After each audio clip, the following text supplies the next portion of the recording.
നമസ്കാരം, ഞാൻ ഉന്മേഷ് ശിവരാമൻ. ന്യൂസ് ബ്രേക്സിലേക്ക് വിശദമായി. വെടിക്കെട്ട് ദുരന്തത്തിന്റെ നടുക്കം മാറാതെ നാട്.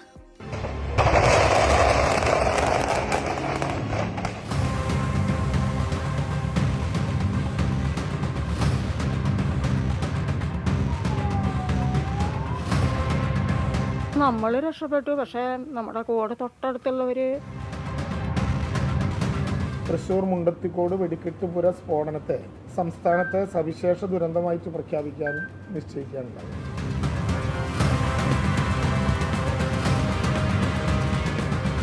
അപകടത്തിൻ്റെ വ്യാപ്തി കൂടാൻ കാരണം വെടിമരുന്നിൻ്റെ ഉപയോഗം കൂടുതലാണ്. ഒരുപക്ഷെ വെടിക്കെട്ടിൻ്റെ പാറ്റേൺ തന്നെ മാറ്റാൻ സാധിക്കുമായിരിക്കും.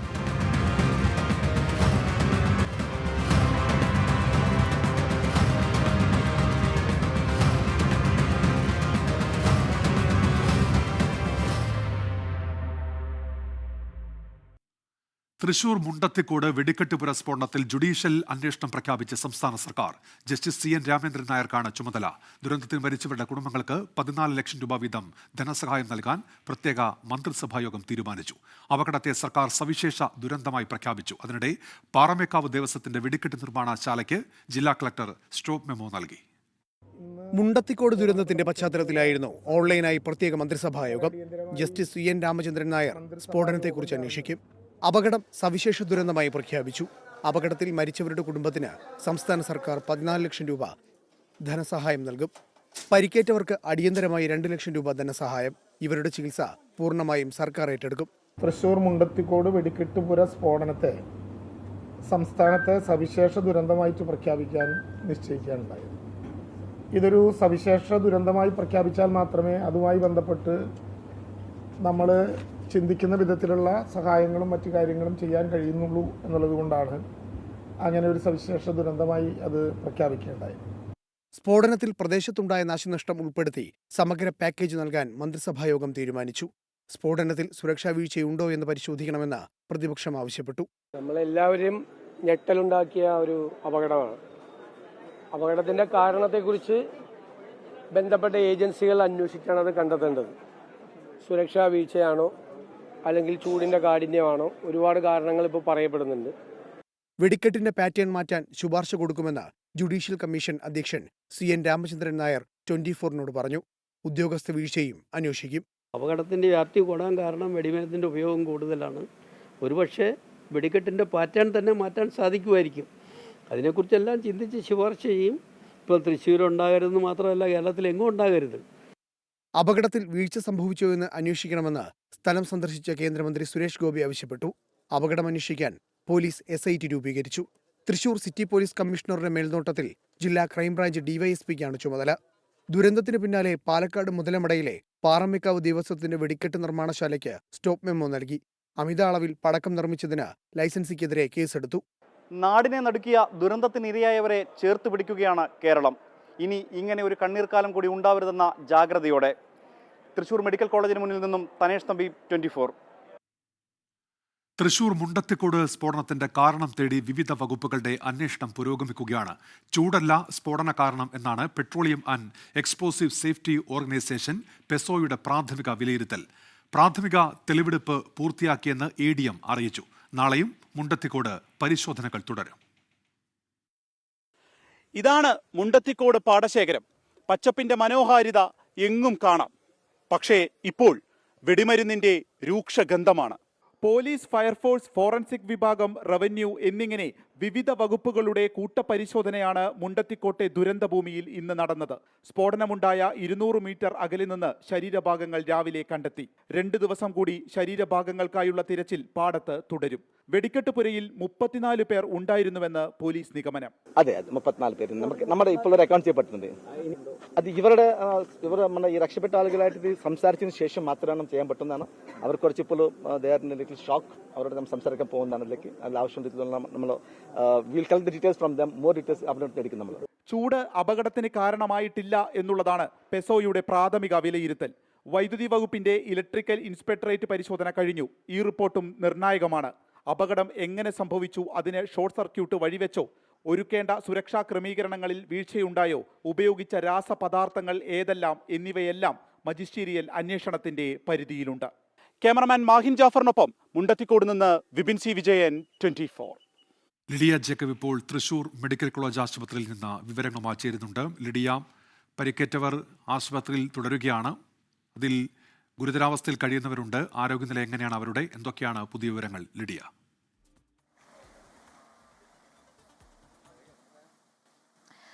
ഉന്മേഷ്, 10 പേരാണ് ഇപ്പോഴും ആശുപത്രിയിൽ തുടരുന്നത്. അതിൽ 4 പേരുടെ നില അതീവ ഗുരുതരമാണ് എന്ന് തന്നെയാണ് അറിയാൻ സാധിക്കുന്നത്. അതിലൊരാൾ ലൈസൻസി കൂടിയായിട്ടുള്ള സതീശൻ, മുണ്ടത്തിക്കോട് സതീശൻ വെന്റിലേറ്ററിൽ തുടരുകയാണ്. ഏകദേശം 90% പൊള്ളലേറ്റിട്ടുണ്ട് എന്നാണ് അറിയാൻ സാധിക്കുന്നത്.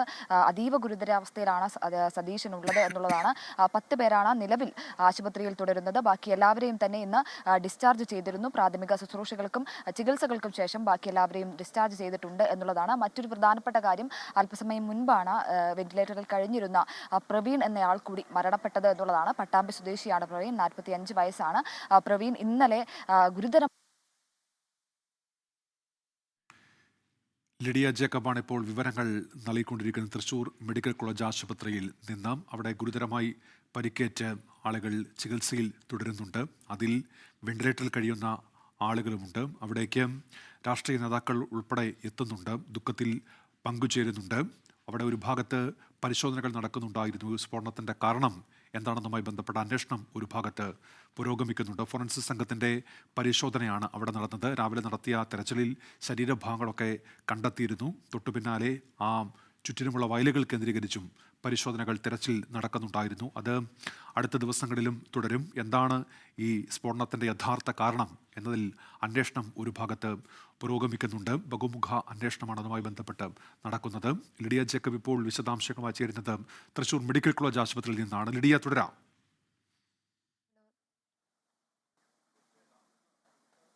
ഉന്മേഷ് സൂചിപ്പിച്ചതുപോലെ 10 പേരുടെ ചികിത്സ അത് തുടരുകയാണ്. ഞാൻ മുൻപ് സൂചിപ്പിച്ചതുപോലെ പ്രവീൺ എന്നയാളാണ് ഏറ്റവും അവസാനം മരണപ്പെട്ടത്. പ്രവീൺ ഇന്നലെ ആശുപത്രിയിൽ എത്തിച്ചത് മുതൽ അതീവ ഗുരുതരാവസ്ഥയിലായിരുന്നു. ഏകദേശം 90%-ലധികം പൊള്ളലേറ്റ് ആണ് പ്രവീണിനെ ആശുപത്രിയിൽ പ്രവേശിപ്പിച്ചത്. അതിനുശേഷം ഇന്ന് ഉച്ചയോടെ പ്രവീൺ മരണപ്പെടുകയായിരുന്നു. പട്ടാമ്പി സ്വദേശിയാണ് പ്രവീൺ എന്നുള്ളതാണ്. ബാക്കി 10 പേരും നിലവിൽ ആശുപത്രിയിൽ ചികിത്സയിൽ കഴിയുകയാണ്. അതിൽ 4 പേരുടെ നില ഗുരുതരം തന്നെയാണ്. ഈ ലൈസൻസി ആയിട്ടുള്ള സതീശനും ഇപ്പോൾ വെന്റിലേറ്ററിൽ തുടരുകയാണ് എന്നുള്ളതാണ്. മറ്റൊരു പ്രധാനപ്പെട്ട കാര്യം, ഈ DNA പരിശോധനകളും മറ്റ് പോസ്റ്റ്മോർട്ടം നടപടികളും ഒക്കെ പൂർത്തിയാക്കി ഈ രാജീവ് ഇൻസ്റ്റിറ്റ്യൂട്ടിൽ നിന്ന് വന്ന സംഘം, ഫോറൻസിക് സംഘം മടങ്ങിയിട്ടുണ്ട് എന്നുള്ളതാണ്. ഏകദേശം 32 മൃതദേഹ അവശിഷ്ടങ്ങൾ അല്ലെങ്കിൽ മൃതദേഹ ഭാഗങ്ങളിൽ നിന്ന് ഈ സാമ്പിളുകൾ ശേഖരിച്ചിട്ടുണ്ട്. അതുപോലെ തന്നെ 4 പേരെ കാണാതായി എന്നുള്ളതാണ് റിപ്പോർട്ട് ചെയ്തിരുന്നത്. പ്രത്യേകിച്ച് കൺട്രോൾ റൂമിലും അതുപോലെ തന്നെ മോർച്ചറിക്ക് സമീപവും ആശുപത്രിയിലൊക്കെ എത്തി റിപ്പോർട്ട് ചെയ്തത് 4 പേരുടെ ബന്ധുക്കളാണ്. ഈ 4 പേരുടെ ബന്ധുക്കളുടെ സാമ്പിളുകളും ശേഖരിച്ചിട്ടുണ്ട് എന്നുള്ളതാണ്. മറ്റ് ഈ മൃതദേഹ ഭാഗങ്ങളുടെ സാമ്പിളുകൾ കൂടി ശേഖരിച്ചിട്ടുണ്ട്. എന്തായാലും നിലവിൽ പ്രവീണിന്റെ പോസ്റ്റ്മോർട്ടം നടപടികൾ തുടർന്നുകൊണ്ടിരിക്കുകയാണ്. അതിനുശേഷം ബന്ധുക്കൾക്ക് വിട്ടു നൽകും. 8 പേരുടെ പോസ്റ്റ്മോർട്ടം നടപടികൾ പൂർത്തിയാക്കി ബന്ധുക്കൾക്ക് വിട്ടു നൽകി. അവരുടെ സംസ്കാരവും കഴിഞ്ഞിട്ടുണ്ട്. അതുപോലെ തന്നെ ഇനി ഒരാളുടെ മാത്രമാണ്, ഈ ഒരു പൂർണ്ണതോതിൽ മൃതദേഹം ലഭിച്ച ഒരാളുടെ മാത്രമാണ് ആരാണ് എന്ന് തിരിച്ചറിയാനായിട്ടുള്ളത്. അതിനും ഇത്തരത്തിൽ DNA അടക്കമുള്ള കാര്യങ്ങളിൽ സാമ്പിളുകൾ അടക്കം ശേഖരിച്ച് സംഘം മടങ്ങിയിട്ടുണ്ട്. 4 ദിവസത്തിനുള്ളിൽ റിസൾട്ട് വരും എന്നാണ് അറിയാൻ സാധിക്കുന്നത്. എന്നാൽ മാത്രമേ ആരാണ് മരിച്ചതെന്ന് സംബന്ധിച്ച് നമുക്ക് അറിയാൻ സാധിക്കുകയുള്ളൂ. ലിഡിയ ജേക്കബാണ് തൃശൂർ മെഡിക്കൽ കോളേജ് ആശുപത്രിയിൽ നിന്ന് വിവരങ്ങൾ നൽകിയത്. ഇപ്പോൾ ഒരു വാർത്ത വരുന്നത് കുമരകത്ത് 8 വയസ്സുകാരൻ മുങ്ങി മരിച്ചു എന്നതാണ്. സ്വകാര്യ റിസോർട്ടിന്റെ പൂളിൽ കുളിക്കുമ്പോഴാണ് ഈ സംഭവമുണ്ടായത്. മലപ്പുറം സ്വദേശി നുബാനാണ് മരിച്ചത്. കുടുംബത്തോടൊപ്പമാണ് നുബാൻ കുമരകത്ത് റിസോർട്ടിൽ എത്തിയത് എന്ന് ടോബി ജോൺസൺ കോട്ടയത്ത് നിന്ന് റിപ്പോർട്ട് ചെയ്യുന്നുണ്ട്. തൃശൂർ മുണ്ടത്തിക്കോട് ദുരന്തത്തിന്റെ പശ്ചാത്തലത്തിൽ ഇത്തവണത്തെ പൂരം നടത്തിപ്പ് എങ്ങനെയെന്ന് നാളെ അറിയാം. ആഘോഷമില്ലാതെ പൂരം നടത്തുന്നത് ആലോചനയിലുണ്ട്. നാളെ ചേരുന്ന അവലോകന യോഗത്തിൽ തീരുമാനമെന്ന് ദേവസ്വം മന്ത്രി VN വാസവൻ അറിയിച്ചു. സർക്കാർ തീരുമാനം അംഗീകരിക്കുമെന്ന് പാറമേക്കാവ് തിരുവമ്പാടി ദേവസ്വങ്ങൾ വ്യക്തമാക്കി. പൂരത്തിന് വെടിക്കെട്ട് ഒഴിവാക്കാൻ തയ്യാറെന്ന് തിരുവമ്പാടി. പൂരം എങ്ങനെ നടത്തണമെന്നതിൽ നാളെ നിർണായക തീരുമാനം. പാറമേക്കാവ് തിരുവമ്പാടി ദേവസ്വങ്ങളുമായി ആശയവിനിമയം നടത്തിയ ശേഷമാകും തീരുമാനമെന്ന് ദേവസ്വം മന്ത്രി VN വാസവൻ. തിരുവാമ്പാടിയും പാറമേക്കാവും 2 ഗ്രൂപ്പാണ് ഈ വെടിക്കെട്ടുകളുടെ എല്ലാം ചുമതലയേറ്റ് പൂരത്തിൻ്റെ പൊതുവായിട്ടുള്ള പ്രവർത്തനങ്ങൾ നേതൃത്വം നൽകുന്നത്. നാളെ കൂടുന്ന മീറ്റിംഗ് എത്തുമ്പോഴേക്ക് എല്ലാവരുമായി കൂടിയാലോചിച്ച് ഒരു സമവായം കണ്ടെത്തി ആ കാര്യത്തെ സംബന്ധിച്ചോളം നമുക്ക് അർഹിക്കുന്ന രൂപത്തിലുള്ള പരിഹാരം ഉണ്ടാവും. യോഗം വിളിക്കാൻ ഹൈക്കോടതി അനുമതി നൽകി. പൂരം നടത്തിപ്പിൽ ജനവികാരം കണക്കിലെടുക്കുമെന്നും സർക്കാർ തീരുമാനത്തിന് ഒപ്പം നിൽക്കുമെന്നും തിരുവമ്പാടി പാറമേക്കാവ് ദേവസ്വങ്ങൾ. ജനങ്ങളുടെ ഒരു വികാരമുണ്ട് ഇതിൽ അല്ലേ, ഇത്ര ആൾക്കാർ മരിക്കുമ്പോൾ പൊതുജനത്തിൻ്റെ ഒരു വലിയൊരു വികാരമുണ്ട്. അതും കണക്കിലെടുത്ത് ആചാരങ്ങളും കണക്കിലെടുത്തുകൊണ്ട് ഒരു ബാലൻസ്ഡായ അപ്രോച്ചാണ് ഞങ്ങൾ ഉദ്ദേശിക്കുന്നത്. പോലീസും സർക്കാരും ഒക്കെ ആലോചിച്ച് മന്ത്രിമാരൊക്കെ ആലോചിച്ചതിന് ശേഷമാണ് അടുത്തൊരു നടപടി ഉണ്ടാവുള്ളൂ. പൂരം നടത്തിപ്പിൽ ആലോചിച്ച് തീരുമാനമെന്ന തൃശൂർ MP കൂടിയായ കേന്ദ്രമന്ത്രി സുരേഷ് ഗോപി. ശ്രീനാരായണ ഗുരുവിന്റെ വാക്കുകൾ ഓർമ്മിപ്പിച്ചാണ് പൂരം നടത്തിപ്പുമായി ബന്ധപ്പെട്ട CPIM ജനറൽ സെക്രട്ടറി MA ബേബിയുടെ പ്രതികരണം. വളരെ പണ്ട് ശ്രീനാരായണ ഗുരു പറഞ്ഞതായി കേട്ടിട്ടുള്ളത് കരിയും വേണ്ട കരിമരുന്നും വേണ്ട ഉത്സവങ്ങൾക്ക് എന്നാണ്. അദ്ദേഹം പലതും മഹത്തായ കാര്യങ്ങൾ പറഞ്ഞിട്ടുണ്ട്. അമ്പലങ്ങൾ ആവശ്യത്തിനുണ്ടായി കഴിഞ്ഞു, ഇനി വേണ്ടത് വിദ്യാഭ്യാസ സ്ഥാപനങ്ങളാണ് എന്ന് അദ്ദേഹം പറഞ്ഞു. അമ്പലങ്ങൾ വേണ്ടെന്ന് അദ്ദേഹം പറഞ്ഞില്ല. വെടിക്കെട്ടിനും ആന എഴുന്നള്ളിപ്പിനുമെതിരെ BJP നേതാവ് R ശ്രീലേഖ രംഗത്തു വന്നു. ഞായറാഴ്ചയാണ് തൃശൂർ പൂരം. പൂരം ചടങ്ങു മാത്രമായി നടത്താനാണ് ഇപ്പോഴത്തെ ആലോചന. ഇക്കാര്യത്തിൽ അന്തിമ തീരുമാനം നാളെ ഉണ്ടാകും. ബിനേഷ് ബാബുരാജിനൊപ്പം ശ്രീജിത് ശ്രീകുമാരൻ, 24 തൃശൂർ. മുണ്ടത്തിക്കോട് ദുരന്തത്തിൽ നിന്ന് അത്ഭുതകരമായാണ് സഹോദരങ്ങളായ വത്സലയും സുഭദ്രയും രക്ഷപ്പെട്ടത്. എങ്കിലും ഒപ്പമുണ്ടായിരുന്നവർ ഒറ്റ നിമിഷത്തിൽ ഇല്ലാതായതിന്റെ നടുക്കത്തിലാണ് അവർ. പ്രാണനം കൊണ്ട് ഓടുന്ന വഴിക്ക് കണ്ട നടുക്കുന്ന കാഴ്ചകളുടെ വിറയൽ ഇപ്പോഴും വാക്കുകളിലുണ്ട്. ഒരു നോക്ക് കാണാൻ പോലും കഴിയാത്ത വിധം സഹപ്രവർത്തകർ അഗ്നിഗോളമായി മാറിയതിന്റെ വിറങ്ങലിലാണ് രക്ഷപ്പെട്ട വേലായുധനും. എന്തോ ഒരു സംഭവം വന്ന് തലയ്ക്ക് വീണു, എന്താന്ന് കണ്ടില്ല. ഓടും കഷ്ണം പൊട്ടിയതാണോ വേറെ വല്ലതും വന്ന് വീണതാണോ എന്ന് അറിയില്ല. സാധനം ഒന്നും ഉണ്ടാക്കിയെടുത്ത് കഴിഞ്ഞു. അപ്പോൾ എനിക്ക് നിന്നു. പെട്ടെന്ന് ഇപ്പോൾ കുറേ നേരം ഇരുന്നിട്ട് പെട്ടെന്ന് അങ്ങനെ എനിക്കാൻ പറ്റില്ലേ. അപ്പോൾ അത് എനിക്ക് നിന്നത് കൊണ്ട് രക്ഷപ്പെട്ടു എന്ന് തോന്നണ്. അതെങ്ങനെ തെറിച്ച് വീണതെന്ന് എനിക്ക് തോന്നുന്നുണ്ട്. അല്ലാണ്ട് ചേട്ടൻ അവിടേക്ക് വരില്ല, അത്രയ്ക്ക് വരാൻ പറ്റില്ലേന്. മുണ്ടത്തിക്കോട് ദുരന്തത്തിൽ നിന്ന് അത്ഭുതകരമായി രക്ഷപ്പെട്ടവരാണ് സഹോദരങ്ങളായ വത്സലയും സുഭദ്രയും. ചിന്നിച്ചിതറിയ ശരീരഭാഗങ്ങൾക്കിടയിലൂടെയാണ് ഇരുവരും ജീവിതത്തിലേക്ക് ഓടിക്കയറിയത്. പതിവ് പോലെ ഇന്നലെയും ഒന്നിച്ചാണ് ജോലിക്ക് പോയത്. ഭാഗ്യം ഒന്നുകൊണ്ട് മാത്രം ബാക്കിയായി.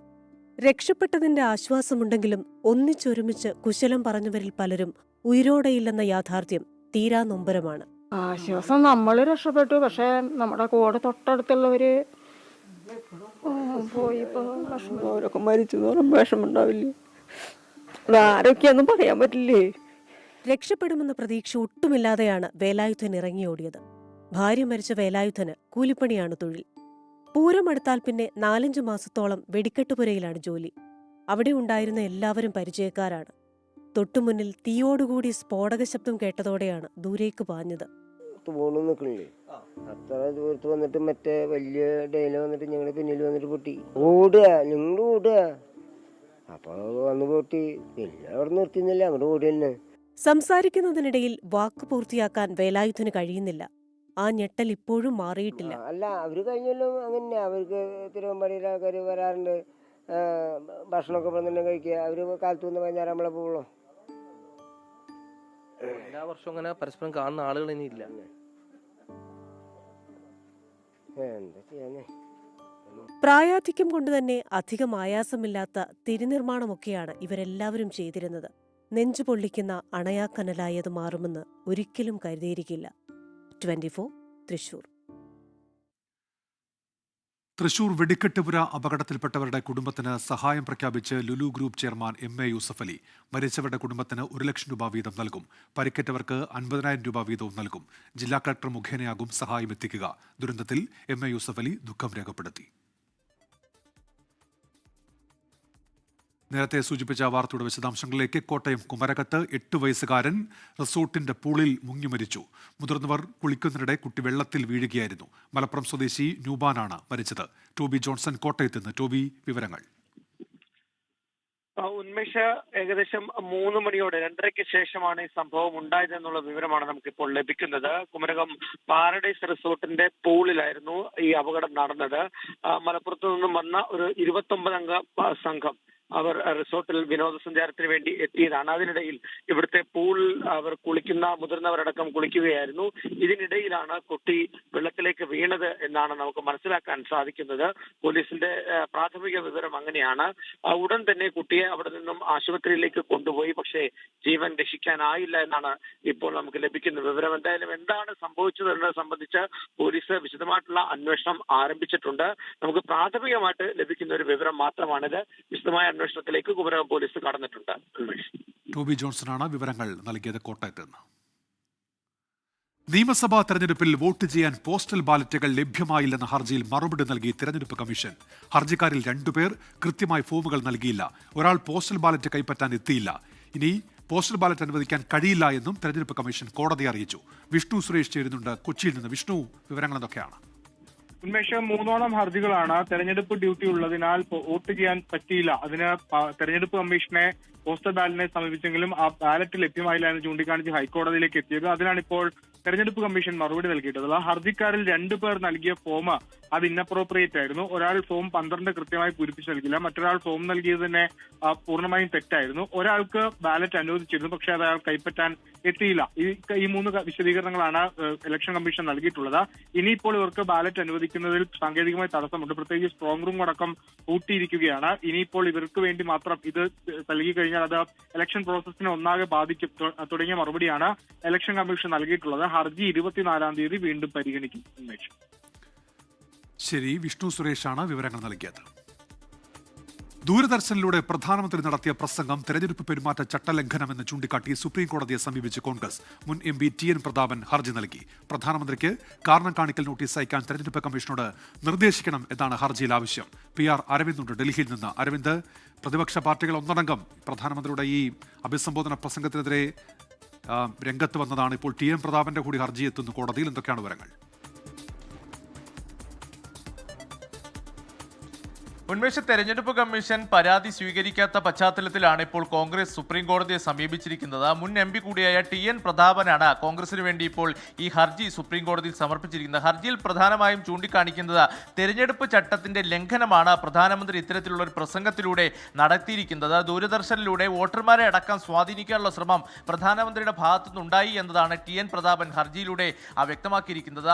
നടപടി ആവശ്യപ്പെട്ടുകൊണ്ട് തെരഞ്ഞെടുപ്പ് കമ്മീഷനെ സമീപിച്ചെങ്കിലും യാതൊരുവിധ നിലപാടും തെരഞ്ഞെടുപ്പ് കമ്മീഷൻ സ്വീകരിച്ചിരുന്നില്ല. അതുകൊണ്ട് തന്നെ പ്രധാനമന്ത്രിക്കെതിരെ നിയമ നടപടി സ്വീകരിക്കണമെന്നതാണ് ഈ ഹർജിയിലൂടെ ഇപ്പോൾ കോൺഗ്രസും അതുപോലെ തന്നെ TN പ്രതാപനും ആവശ്യപ്പെട്ടിരിക്കുന്നു. കൃത്യമായി തന്നെ പ്രധാനമന്ത്രിക്ക് ഒരു കാരണം കാണിക്കൽ നോട്ടീസ് അയക്കാൻ തെരഞ്ഞെടുപ്പ് കമ്മീഷനോട് നിർദ്ദേശം നൽകണമെന്നും ഇപ്പോൾ ഈ ഹർജിയിൽ ചൂണ്ടിക്കാണിക്കുകയാണ്. എന്തായാലും ഹർജി വരും ദിവസങ്ങളിൽ സുപ്രീം കോടതി പരിഗണിക്കും.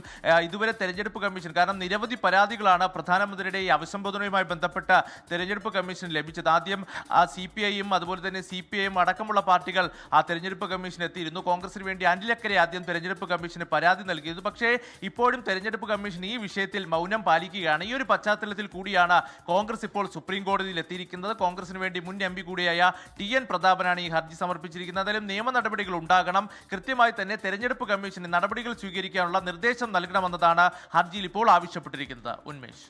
ശരി, PR അരവിന്ദ് ഡൽഹിയിൽ നിന്ന്. വങ്കനാട്ടിലും തമിഴ്നാട്ടിലും നാളെ വോട്ടെടുപ്പ്.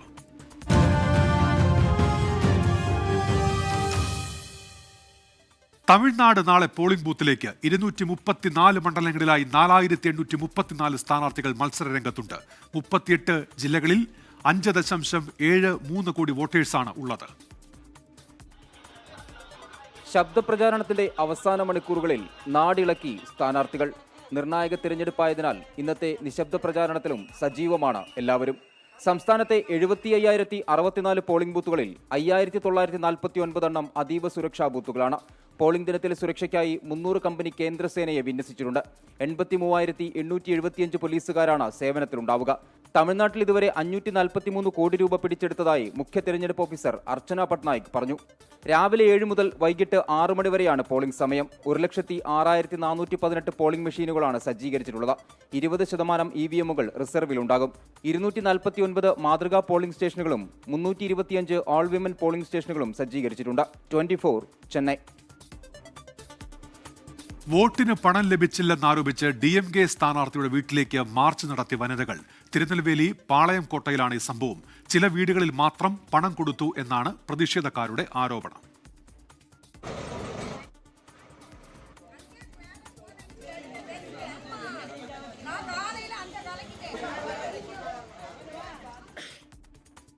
പശ്ചിമ ബംഗാളിൽ ആദ്യഘട്ട വോട്ടെടുപ്പ് നാളെ നടക്കാനിരിക്കെ ശക്തമായ നിയന്ത്രണങ്ങളുമായി തെരഞ്ഞെടുപ്പ് കമ്മീഷൻ.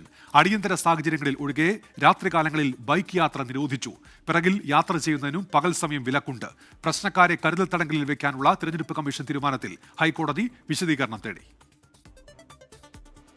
2.5 ലക്ഷത്തിലധികം കേന്ദ്രസേനാംഗങ്ങളെ വിന്യസിച്ച് കനത്ത സുരക്ഷയിലാണ് തെരഞ്ഞെടുപ്പ് നടക്കാൻ പോകുന്നത്. അതോടൊപ്പമാണ് മദ്യത്തിനും ബൈക്കിനും നിയന്ത്രണം വന്നത്. തെരഞ്ഞെടുപ്പ് കമ്മീഷൻ നിർദ്ദേശപ്രകാരം എക്സൈസ് വകുപ്പ് 96 മണിക്കൂർ മദ്യനിരോധനം നടപ്പാക്കി. തെരഞ്ഞെടുപ്പിന് 2 ദിവസം മുമ്പ് മുതൽ രാത്രികാലങ്ങളിൽ ബൈക്ക് യാത്ര നിരോധിച്ചു. ബൈക്കിന് പുറകിലിരുന്ന് സഞ്ചരിക്കുന്നതിന് പകലും നിയന്ത്രണമുണ്ട്. ബൈക്ക് റാലികൾ പൂർണ്ണമായി നിരോധിച്ചു.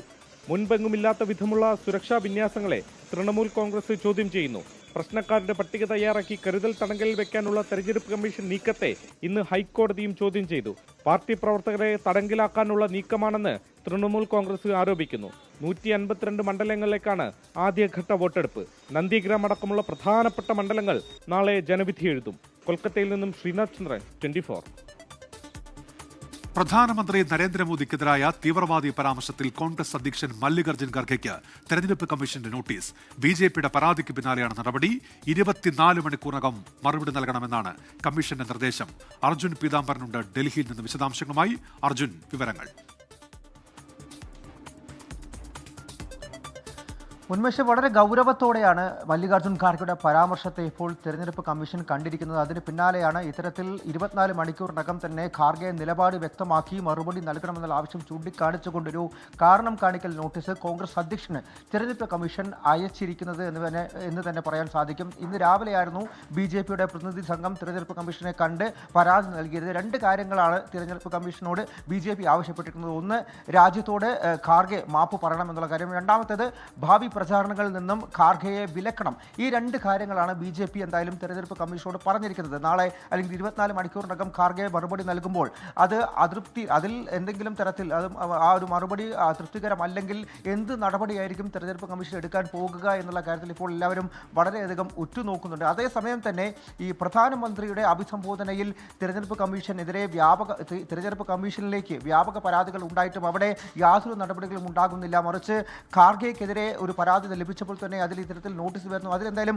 കോൺഗ്രസിനും മറ്റ് പ്രതിപക്ഷ പാർട്ടികൾക്കും അതൃപ്തി ഉണ്ട് എന്നുള്ള കാര്യം തന്നെയാണ് മനസ്സിലാക്കുന്നത്. ഒപ്പം തന്നെ ഉന്മേഷ്, ഈ തീവ്രവാദി പരാമർശത്തിൽ ഖാർഗെ അദ്ദേഹത്തിന്റെ നിലപാട് നേരത്തെ തന്നെ വ്യക്തമാക്കിയത്, അതായത് മോദിയെ ആൾക്കാർ ഭയപ്പെടുന്നു എന്നുള്ള കാര്യമാണ് അദ്ദേഹം ഉദ്ദേശിച്ചത് എന്നും താൻ പറഞ്ഞ കാര്യങ്ങൾ അത് തെറ്റിദ്ധരിക്കപ്പെട്ടതാണ് എന്നുള്ള കാര്യമെല്ലാം തന്നെ ചൂണ്ടിക്കാണിച്ചുകൊണ്ട് അദ്ദേഹത്തിന്റെ നിലപാട് നേരത്തെ തന്നെ വ്യക്തമാക്കിയതുമാണ്. ഉന്മേഷ്, ചുട്ടുപൊള്ളി പാലക്കാട്. ഈ വർഷത്തെ റെക്കോർഡ് ചൂട് പാലക്കാട് രേഖപ്പെടുത്തി. 41.1 ഡിഗ്രി സെൽഷ്യസ് ഇന്ന് പാലക്കാട് രേഖപ്പെടുത്തി. അലക്സ് റഹ്മുണ്ട് ഇപ്പോൾ തിരുവനന്തപുരത്ത് നിന്ന്. അലക്സ്, എന്തൊക്കെയാണ് വിവരങ്ങൾ? പാലക്കാട് റെക്കോർഡ് ചൂട് ഇപ്പോൾ രേഖപ്പെടുത്തിയിരിക്കുന്നു. 41.1 ഡിഗ്രി സെൽഷ്യസ് ആണ് ഇന്ന് പാലക്കാട് രേഖപ്പെടുത്തിയിരിക്കുന്നത്. ഈ ചൂട് സമയത്ത് ഏറ്റവും ഉയർന്ന താപനിലയാണ് ഇപ്പോൾ പാലക്കാട് രേഖപ്പെടുത്തിയിരിക്കുന്നത്. അതിനൊപ്പം തന്നെ പുനലൂരിൽ 39.8 ഡിഗ്രി സെൽഷ്യസും താപനില രേഖപ്പെടുത്തി. അലക്സ് റഹ്മുദ് വിവരങ്ങളുമായി ചേരുന്നുണ്ട്. അലക്സ്, എന്തൊക്കെയാണ് ഈ താപനില സംബന്ധിച്ച വിവരങ്ങൾ? സംസ്ഥാനത്ത് വെള്ളിയാഴ്ച വരെ താപനില ഉയർന്നു തന്നെ തുടരാൻ സാധ്യതയുണ്ടെന്നാണ് കേന്ദ്ര കാലാവസ്ഥാ വകുപ്പ് അറിയിക്കുന്നത്. ഇടുക്കി, വയനാട് ഒഴികെയുള്ള 12 ജില്ലകളിൽ യെല്ലോ മുന്നറിയിപ്പ് നൽകുകയും ചെയ്തിട്ടുണ്ട്. ഇതിൽ ഏറ്റവും പ്രധാനം ഈ വർഷത്തെ ഏറ്റവും ഉയർന്ന താപനില ഇന്ന് പാലക്കാട് രേഖപ്പെടുത്തി എന്നുള്ളതാണ്.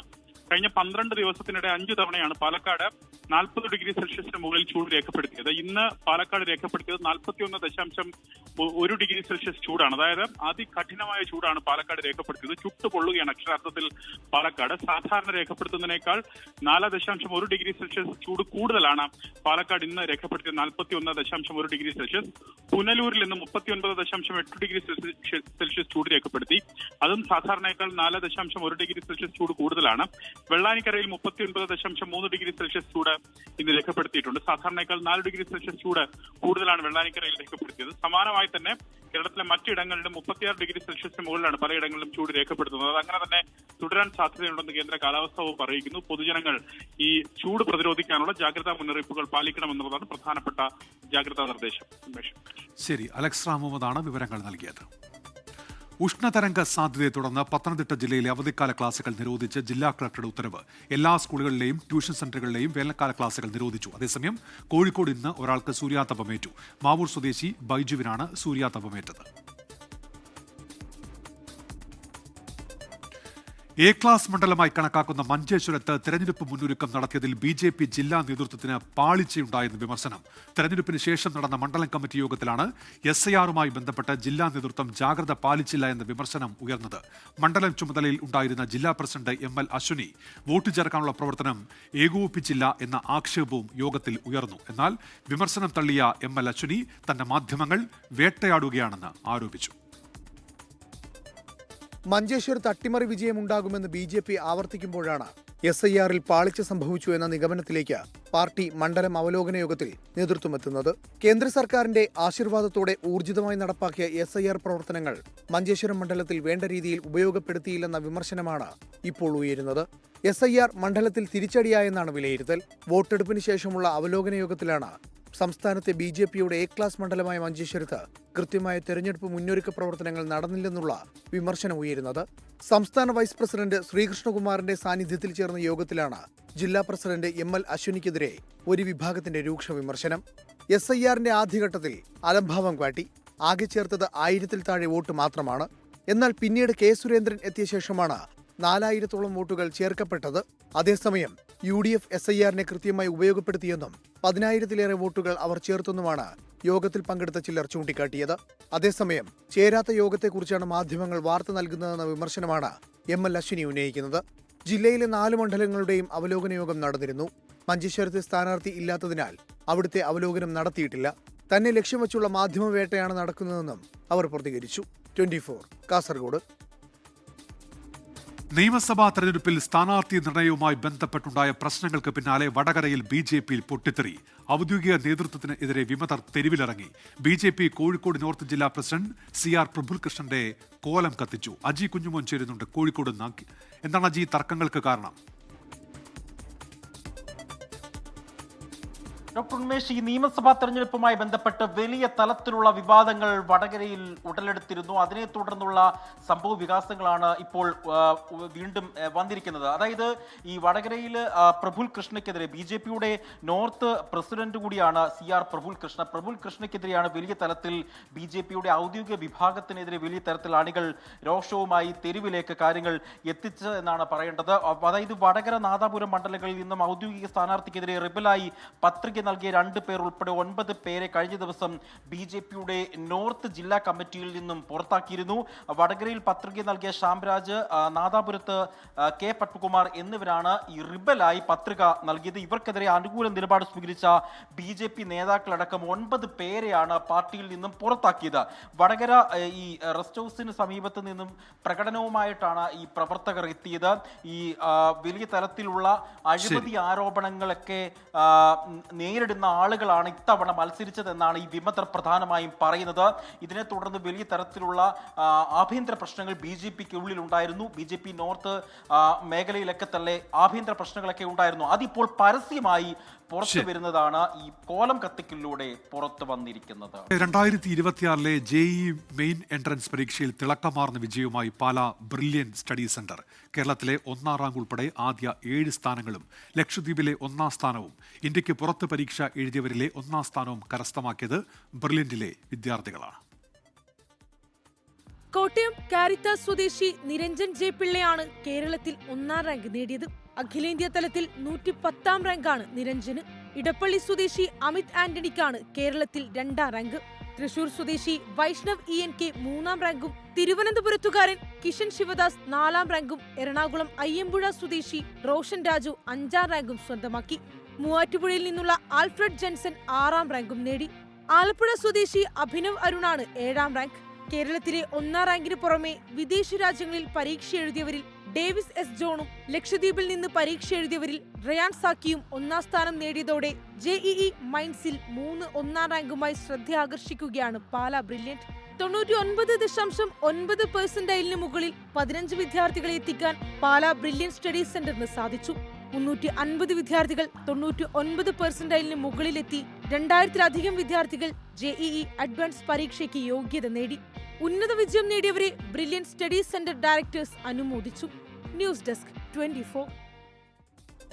തൃശൂർ കോടാലിയിൽ പാമ്പ് കടിയേറ്റ 10 വയസ്സുകാരൻ അനൂഷിനെ വെന്റിലേറ്ററിൽ നിന്ന് മാറ്റി. കുട്ടി അച്ഛനമ്മമാരോട് സംസാരിച്ചെന്ന് ഡോക്ടേഴ്സ്. ശ്രീജിത്ത് ശ്രീകുമാരൻ തൃശൂരിൽ നിന്ന്. ശ്രീജിത്ത്, ആശ്വാസ വാർത്തയാണ്, വിവരങ്ങൾ. ഉന്മേഷ്, ആശ്വാസ വാർത്ത തന്നെയാണ് അങ്കമാലി അപ്പോളോ ആശുപത്രിയിൽ നിന്ന് പുറത്തു വരുന്നത്. ഏതാണ്ട് 4 ദിവസമായി കുട്ടി വെന്റിലേറ്ററിൽ തന്നെ തുടരുകയായിരുന്നു.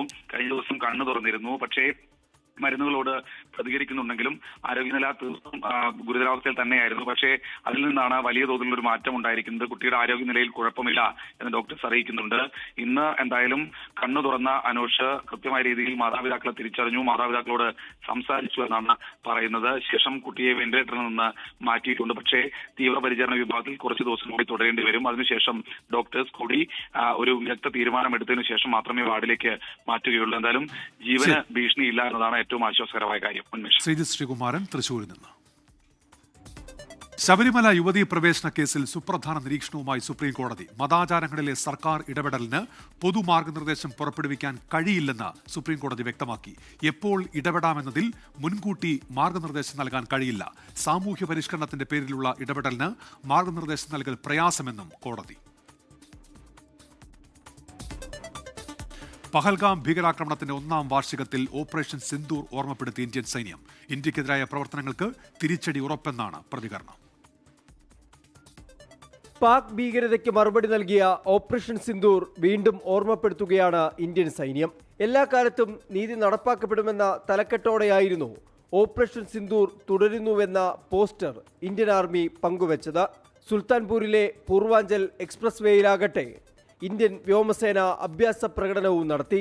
എയർബസ് C-295ഉം ജാഗുർ യുദ്ധവിമാനവും എക്സ്പ്രസ് വേയിൽ ലാൻഡിങ്ങും ടേക്ക് ഓഫും നടത്തി.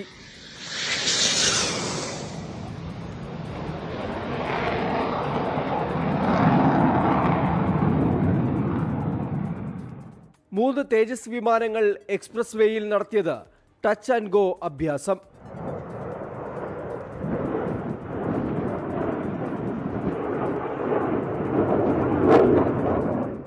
അടിയന്തര സാഹചര്യങ്ങളിൽ ഒരു ബദൽ റൺവേ എന്ന നിലയിൽ എക്സ്പ്രസ് വേയുടെ സാധ്യതകൾ വിലയിരുത്താനാണ് അഭ്യാസം. പെഹൽഗാമിൽ കൊല്ലപ്പെട്ടവർക്ക് ആദരാഞ്ജലികൾ അർപ്പിക്കാൻ ബന്ദിപ്പോരയിലെ അതിർത്തി നിവാസികൾ ഐക്യദാർഢ്യ മാർച്ചും നടത്തി.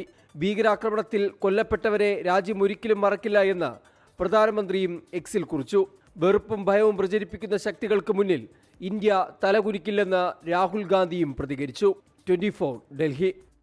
ലോകത്തെവിടെയായാലും ഏത് സമയത്തും 24 വാർത്തകളും ഓഗ്മെന്റഡ് റിയാലിറ്റി പാക്കേജുകളും എക്സ്പ്ലെയിനറുകളും വിശദമായി കാണാൻ ഞങ്ങളുടെ യൂട്യൂബ് ചാനൽ നിങ്ങൾക്ക് സബ്സ്ക്രൈബ് ചെയ്യാം.